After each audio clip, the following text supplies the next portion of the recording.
quero também, antes de apresentar os irmãos, você que faz parte do ministério, presbítero, evangelista, pastor, diácono, missionário, você por gentileza vem para cá, sente aqui com o pastor Alexandre, vem para cá, glória a Deus, tem local para você, aleluia. Se você também não quiser, eu vou lhe respeitar, fique aí, mas adore a Deus em nome de Jesus.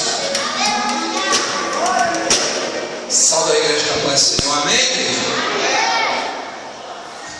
Amém, igreja? Tá fraco ainda? Amém, igreja? Agora ficou bom. Eu queria que a igreja, eu queria que a igreja cantasse junto comigo, não louvasse a Deus junto comigo. Eu queria que a igreja estivesse cantando junto comigo esse louvor. Ele é muito conhecido.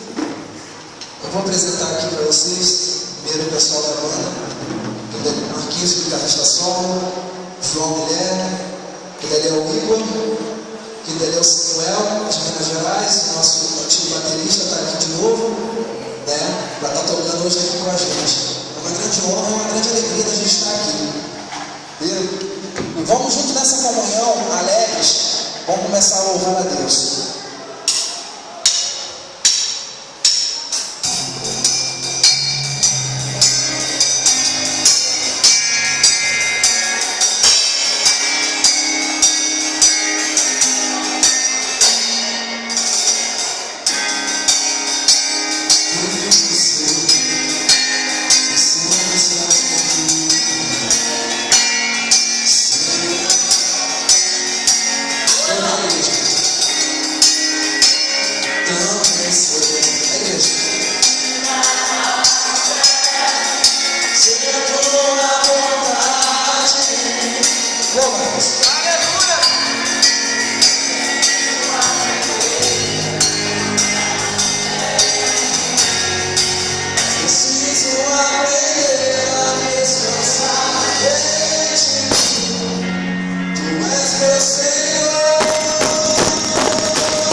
gente glorifica ao Senhor, porque esse louvor nós fizemos de coração, nós fizemos um sacrifício e lançamos ela para a rádio.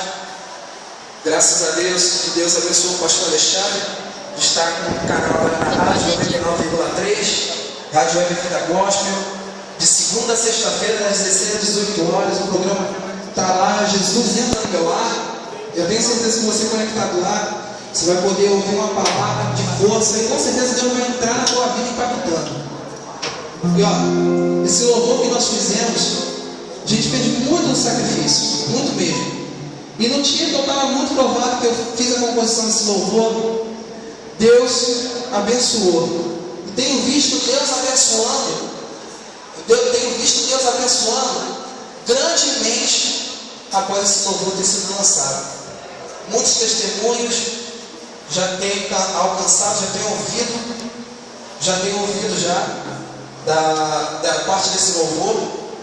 E glória a Deus, glória ao nome do Senhor, né? Porque para toda honra, toda glória tem que ser dada para Deus, né?